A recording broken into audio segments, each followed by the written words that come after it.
Muito bem, irmãos.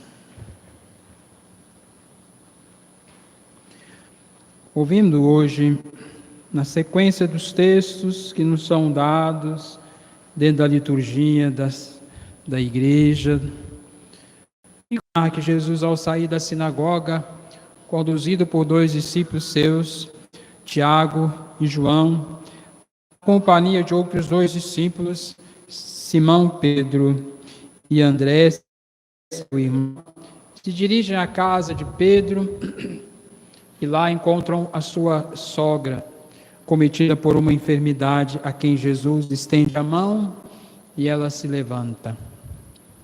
No final da tarde, uma grande multidão de pessoas acorrem a Jesus, levando também os seus doentes, os enfermos e pessoas possuídas por diversos demônios ou espíritos. E o Senhor os cura e expulsa as realidades do mal. De madrugada, o próprio Senhor, depois de um momento de oração, decide partir para outras redondezas e aldeias, mesmo que um discípulo seu, Simão, vai dizer: estão te procurando. E a resposta de Jesus: vamos a outros lugares e redondezas, também devo pregar ali. Esse texto, de alguma forma, resume a ação salvadora de Jesus, que no texto do Evangelho vai continuar se estendendo, em alguns momentos se repetindo, como um ciclo que permite, a partir da observância dessas realidades, também ter e poder contar com a ação de Cristo na vida das pessoas.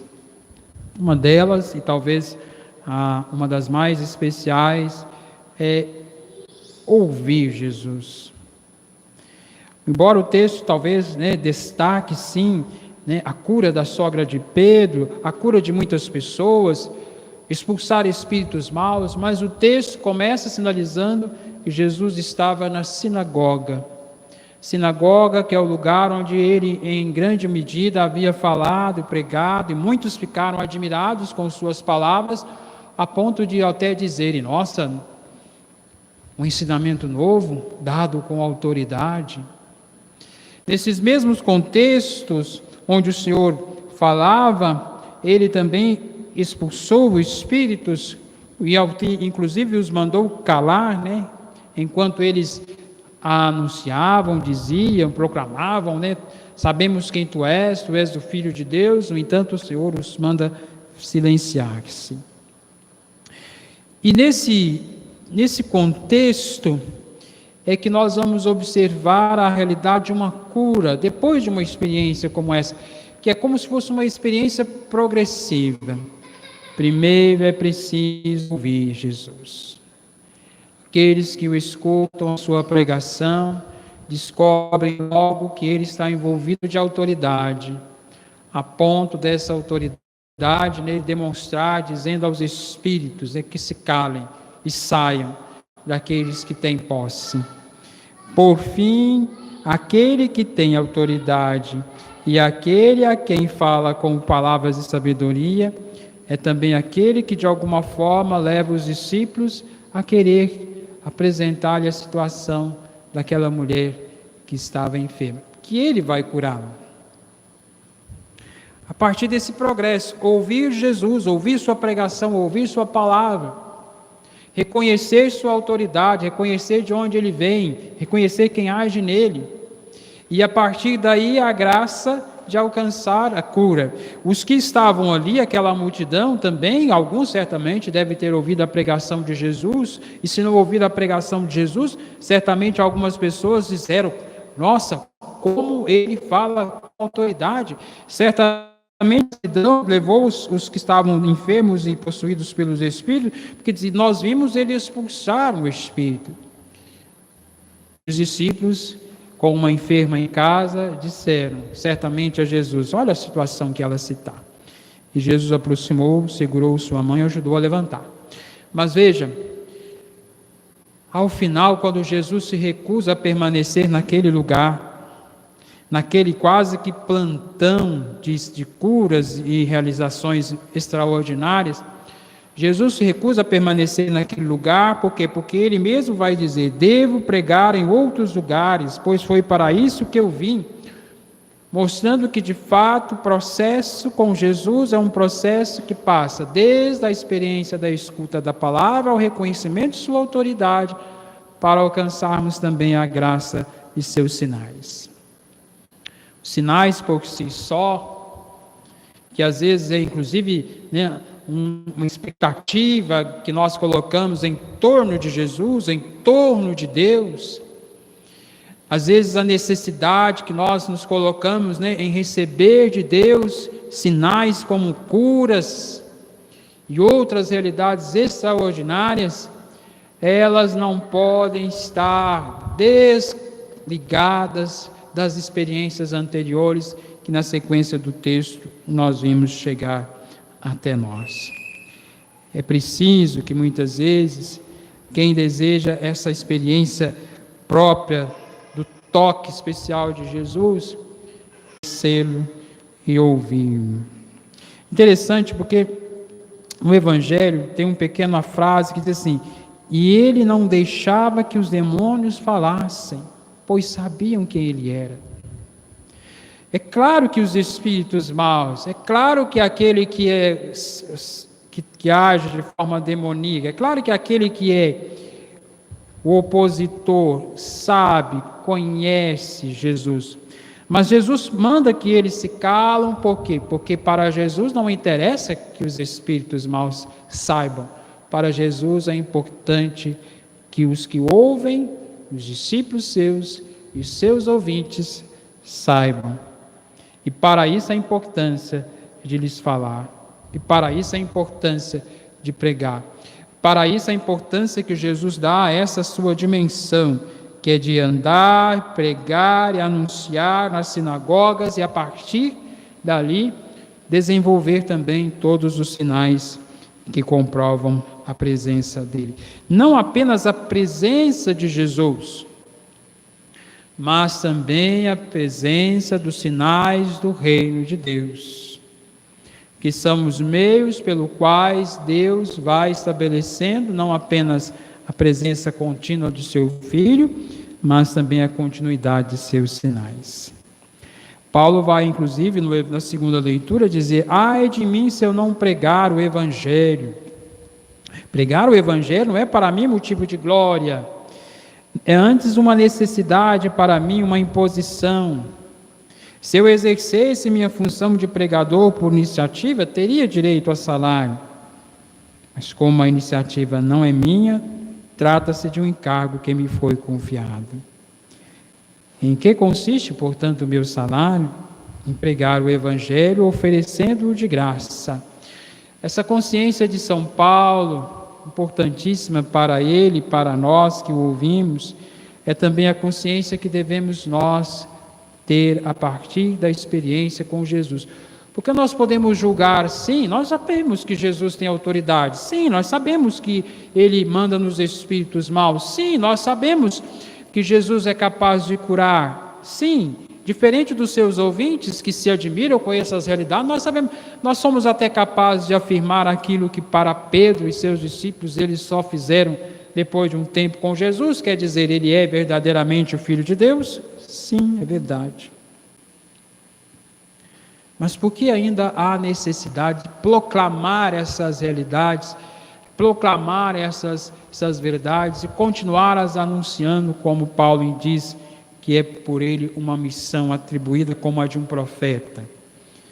Porque basta uma situação difícil, basta um momento de dificuldade, basta um sofrimento que não esperávamos e de repente entramos em desespero.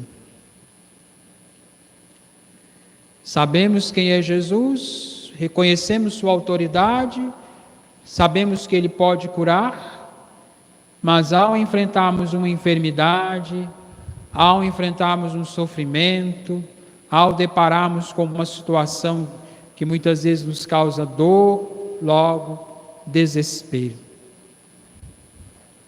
A ausência de segurança.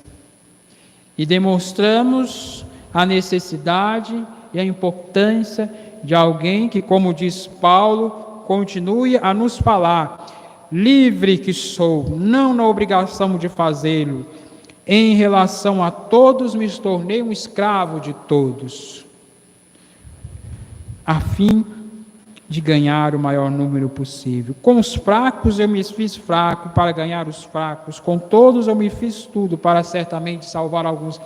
Paulo fala da sua generosa atuação, da sua consciência de pregador, como alguém que tem profundamente também uma consciência de sua solidariedade com quem escuta a sua palavra, que necessita muitas vezes dela para lidar também com a dimensão das dificuldades, dos sofrimentos, que muitas vezes quando vem, por mais que julgamos saber e conhecer quem é Jesus, ainda assim entramos em desespero. Perdemos às vezes a fé, perdemos às vezes a lucidez, perdemos a sensatez, agimos como homens e mulheres insensatos. Por isso a necessidade da pregação e do anúncio, porque ainda se faz necessário anunciar a muitos e também a nós aquilo que muitas vezes é a única forma de Deus nos comunicar sua sensibilidade também para com a realidade que nós estamos inseridos nela, que é o Senhor demonstrar, dar sinais para nós de que Ele conhece a realidade de nossos sofrimentos. Voltando um pouco na primeira leitura, a leitura do livro de Jó, que está aqui na primeira leitura, Jó vai narrar os seus sofrimentos. Não é acaso uma luta a vida do homem sobre a terra? Seus dias não são como os dias de um mercenário, como um escravo suspira pela sombra, como um assalariado aguarda sua paga, assim tive por ganho meses de decepção. Couberam-me noites de sofrimento, que a vida, ao amanhecer, quando poderei levantar-me, e ao amanhecer espero novamente a tarde, e encho-me de sofrimento até o anoitecer. Meus dias correm rápidos como a lançadeira do tear e se consomem sem esperança. O texto de Jó, embora narre de fato seus sofrimentos, sua angústia, que talvez não nos permita estender por demais a leitura do texto de Jó, mas Jó é alguém que de fato se coloca diante das dificuldades, dos sofrimentos, como uma angústia que fere o seu íntimo e o seu coração. Sim. Mas diante das dificuldades de Jó, há algo que não está explícito no texto, mas que nós tomamos conhecimento quando nós lemos o texto no seu contexto. Sabemos, quando lemos todo o texto do livro de Jó, que todo sofrimento, injúrias, acusações que ele sofre não são justas, são injustas, porque Jó, apesar de todo o sofrimento que ele inclusive expressa diante dos seus amigos, diante de sua família, diante de seus ouvintes e até mesmo diante de Deus, uma coisa Jó também o tem, é essencial: ele tem consciência de sua inocência. Ele sabe que os teus sofrimentos não são pagas, não são culpas, não são necessariamente responsabilidades dele. E diante dessas realidades de sofrimento, Jó conserva a tua consciência de que ele é um inocente diante de tudo o que ele passa, de tudo o que ele diz. E termina o texto de hoje dizendo: lembra-te de que minha vida é apenas um sopro e meus olhos não voltarão a ver a felicidade. Esse pequeno final do texto é quase que um diálogo de Jó, que mesmo reconhecendo os sofrimentos que ele passa, diz a Deus: lembra-te de minha situação, de minha vinda, de minha existência, e lembra-te de que és um Deus e um Deus fiel. Essa expressão do pensamento de Jó nos faz fazer pensar e perceber que, de fato, diante das realidades do sofrimento, que às vezes acolhe, enche, perpassa a nossa vida, precisamos jamais deixar perder a dimensão daquilo que Jó não permitiu perder, que é a sua fé. A fé de Jó é a única realidade que o sofrimento não tirou e que muitas vezes as dificuldades do nosso tempo, por meio daquele que nos tenta, por meio dessas realidades, tenta nos tirar a fé. E a fé de Jó é importantíssima de permanecer nele, como deve permanecer na vida dos cristãos, porque é ela que nos ajuda a perceber a realidade dos sofrimentos sem a ausência de Deus neles. Hoje, por exemplo, é o 7º dia de uma jovem, Denise, que num acidente de trânsito, acabou depois de alguns dias no hospital em estado de coma, vindo a falecer. E ontem celebramos o seu 7º dia. Sofrimento para ela, para muitos de seus irmãos que estão aqui, jovens inclusive do movimento que ela pertence no coração de Deus, que é o TLC. Esse sofrimento que acutiu o coração dessa moça e também de sua família e de muitos de seus irmãos, ajuda-nos, portanto, a perceber que, diante dessa difícil realidade, o que resta a ela e deve restar aos cristãos, senão a plena consciência de sua inocência diante de Deus. A inocência aqui que eu digo não são em situações de pecado, porque todos nós não somos plenamente inocentes, todos nós temos responsabilidades e pecados e erros que carregamos, sim. Mas diante da realidade última, que é o sofrimento, na última consequência, o sofrimento é em vista da realidade do pecado. Quem tenta o ser humano para o pecado, senão um tentador? É ele o responsável pela dor e o sofrimento. Por isso que muitas vezes, na dificuldade da realidade da dor, a última realidade que se impõe para nós e permanece é a fé, que vai dizer: apesar de meus sofrimentos, clama a Deus que olhe para mim com compaixão, com olhar de Pai, e do alto perceba a necessidade de me reconhecer, embora castigado pela vida e pelas circunstâncias, ainda merecedor de ser visto como um filho amado, que ainda espera encontrar em Deus a justiça de acordo com a sua misericórdia e a sua medida. Como ela e muitos outros que também passaram pela dor, nós também devemos nos guiar por essa experiência da fé, que deve de alguma forma nos conduzir na direção dos outros, a anunciar e continuar anunciando às pessoas, como Jesus assim assumiu sua missão. Por que que ele insiste em anunciar e pregar? Por que que ele insiste em manifestar sua autoridade? Por que que ele insiste em conceder sinais como os que ele realizou de curas e de outros sinais extraordinários? Para que aqueles que diante dessa realidade passarem, possam também cultivar a sua esperança de que aquele que olha e reconhece a realidade do povo é também aquele que nos chama a ter sempre esperança naquele que insiste em ajudar-nos a compreendê-lo, a reconhecê-lo, que uma vez compreendendo e reconhecendo como ele é, poder também alcançar de Deus misericórdia, o socorro, o auxílio, a graça, a cura em tempo e no tempo de Deus, no tempo necessário. Que é exemplo de Paulo, preguemos sempre esse anúncio. Que é exemplo de Jesus, não nos acomodemos na realidade que estamos, mas levemos outros irmãos a querer experimentá-la também.